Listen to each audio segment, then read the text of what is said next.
أعوذ بالله من الشيطان الرجيم. بسم الله الرحمن الرحيم.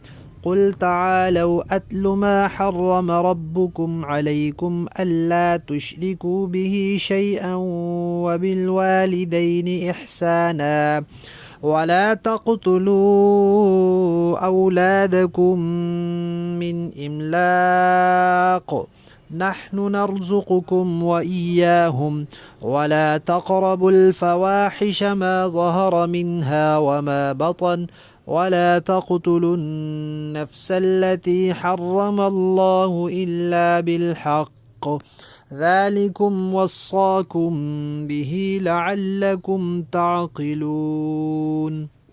صدق اللہ العظیم.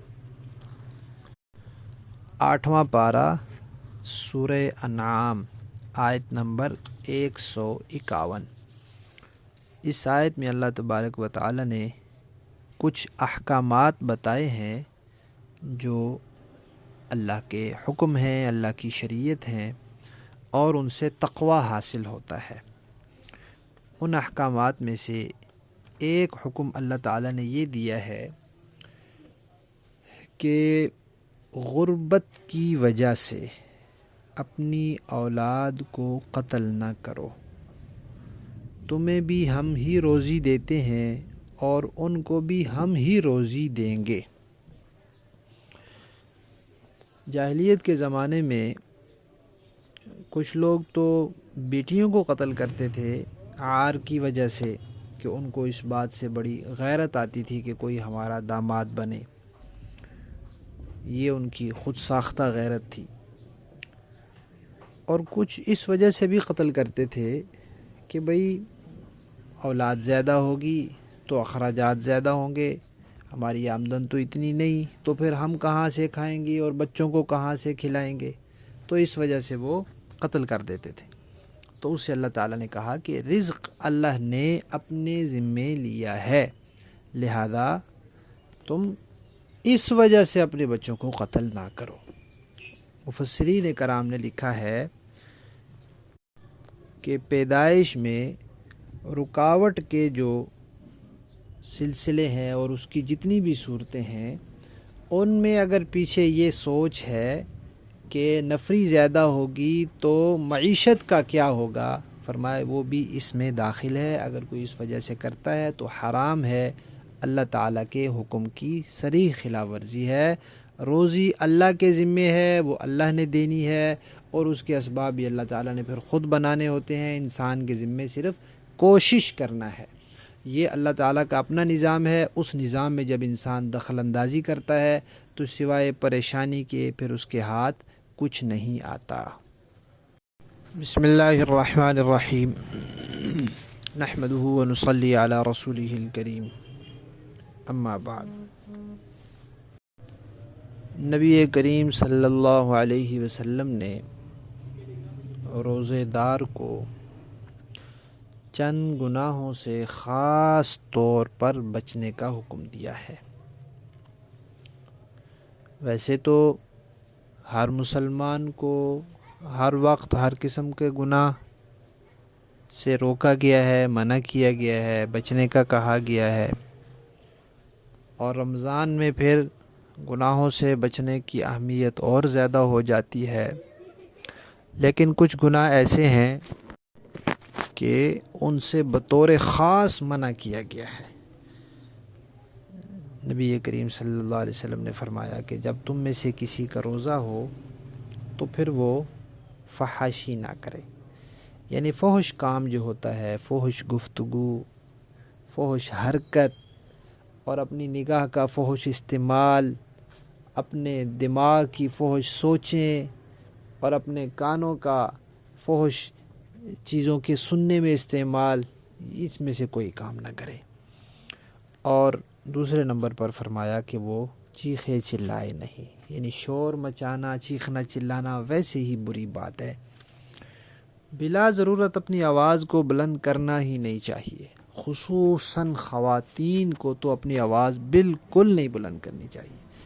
بعض بچیاں ہوتی ہیں چھوٹی، ان کی عادت ہوتی ہے چیخ چلا کر بات کرنے کی. تو علماء نے لکھا ہے کہ ان کو بچپن ہی سے آہستہ بولنے کی عادت ڈالنی چاہیے، اور اگر اس پر محنت کرنی پڑے تو محنت کرنی چاہیے، یعنی ہر وقت کی نگرانی، جب اس نے زور سے بولا فوراً اس کو ٹوکنا چاہیے کہ زور سے نہ بولے۔ اور روزے کی حالت میں پھر شور مچانا اور چیخنا چلانا، بلا وجہ بلا ضرورت آواز اونچی کرنا، اس سے بطور خاص منع کیا گیا ہے۔ اور یہ فرمایا کہ لڑائی جھگڑے سے بچے، اگر کوئی اسے گالی بھی دے، کوئی لڑائی کرے تو وہ کہہ دے جناب میرا روزہ ہے، جواب میں لڑائی نہ کرے، جواب میں اس کو کچھ نہ کہے۔ 3 باتیں ہو گئی۔ چوتھی یہ فرمائی کہ ہر جھوٹ سے بچنا، جھوٹی بات سے بھی اور جھوٹے عمل سے بھی، کیونکہ آپ صلی اللہ علیہ وسلم نے فرمایا کہ جس نے روزہ رکھا، جھوٹی بات اور جھوٹے عمل کو نہ چھوڑا، تو پھر اس نے صرف اپنے آپ کو کھانے پینے سے روکا ہے، باقی اس نے روزے کے تقاضے پر عمل تو نہیں کیا۔ لہٰذا روزے داروں کو چاہیے کہ اپنی نگاہوں کی، کانوں کی، اپنے پورے بدن کی فحش چیزوں سے حفاظت رکھیں، لڑائی جھگڑے سے بچیں، شور مچانے سے، چیخنے چلانے سے بچیں، اور ہر جھوٹی بات اور جھوٹے عمل سے اپنے آپ کو بچا کر رکھیں۔ اللہ تعالیٰ ہمیں اس پر عمل کی توفیق عطا فرمائے۔ بسم اللہ الرحمن الرحیم، نحمدہ ونصلی علی رسولہ الکریم، اما بعد۔ روزے کے فدیے کے بارے میں عام طور پر یہ غلط فہمی پائی جاتی ہے کہ جو شخص روزہ نہ رکھ سکے بس فدیہ دے دے، حالانکہ ایسا نہیں ہے۔ روزہ بدنی عبادت ہے، اس میں انسان کے بدن کو مشقت اٹھانی پڑتی ہے، بدن کو قابو میں رکھنا پڑتا ہے، بھوکا رکھنا پڑتا ہے، پیاسا رکھنا پڑتا ہے، روک کے رکھنا پڑتا ہے، جبکہ فدیہ تو مالی عبادت ہے، تو بلا وجہ بلا ضرورت خام خواہی مال جو ہے وہ بدنی عبادت کے قائم مقام نہیں ہو سکتا، کہ انسان نماز نہ پڑھے اور پیسے دے دے، روزہ نہ رکھے اور پیسے دے دے، حج نہ کرے اور پیسے دے دے، ایسے نہیں ہوتا۔ کسی کو کوئی مجبوری ہے اور وہ مجبوری بھی اس کا ایک شریعت نے ایک حد مقرر کی ہے، تو اس کے لیے فدیے کی اجازت ہے۔ مثلا کوئی اتنا بیمار ہے کہ بالکل روزہ رکھ ہی نہیں سکتا، یا روزہ رکھے گا تو بیماری بہت بڑھ جائے گی یا اس کی جان کو خطرہ ہے، اور کسی ماہر دیندار، 2 لفظ ہیں، ماہر یعنی اپنے فن کا بھی ماہر ہو، اس کو سمجھو کہ واقعتاً اس بندے کی کیفیت ایسی ہے، اور دیندار بھی ہو، اس کے دل میں شریعت کے احکامات کی قدر ہو، تو ماہر دیندار ڈاکٹر حکیم طبیب جب اجازت دے کہ بھئی آپ کے لیے روزہ رکھنا بہتر نہیں ہے، تو پھر اجازت ہے نہ رکھیں۔ تو وہ اگر کہے کہ جناب اس کے لیے روزہ رکھنا ٹھیک نہیں ہے، اور پھر اس کے بعد اس کو روزہ رکھنے کی مہلت بھی نہ ملے، دنیا سے چلا جائے یا جانے کے آثار ہو جائیں یا بالکل قریب ہو جائے، تو وہ آدمی فدیہ دے سکتا ہے۔ ورنہ جو نہیں رکھ سکا بیماری کی وجہ سے، رمضان ختم ہوگا پھر رکھ لے۔ پورے مہینے کے روزے بھی اگر کوئی نہیں رکھ سکا تو ہر مہینے 3 کر کے رکھ لے، 10 مہینوں میں اس کے 30 روزے پورے ہو جائیں گے۔ پھر بڑے دنوں میں نہیں رکھ سکا تھا، سردیوں میں رکھ لے، روزے بہرحال رکھنے ہی پڑیں گے، فدیے سے کام نہیں چلے گا۔ کوئی فدیہ دے دے گا اور وہ روزے رکھ سکتا تھا بعد میں سردیوں میں، تو بھی اس کو پھر بھی روزے رکھنے پڑیں گے، فدیہ جو ہے وہ اس کا نفلی صدقہ ہو جائے گا۔ لہذا یہ بات اچھی طرح یاد رکھنی چاہیے کہ بلا وجہ چھوٹی موٹی بات کی وجہ سے روزے کے فدیے سے کام نہیں چلتا، روزے ہی رکھنے پڑیں گے۔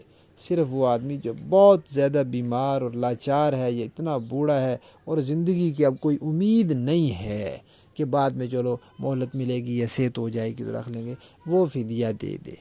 اور فدیہ دینے کے بعد اگر اللہ نے اپنی قدرت سے اس کو ایسی صحت دے دی کہ پھر روزہ رکھ سکتا ہے، تو پھر بھی اس کو روزہ رکھنا ہی پڑے گا۔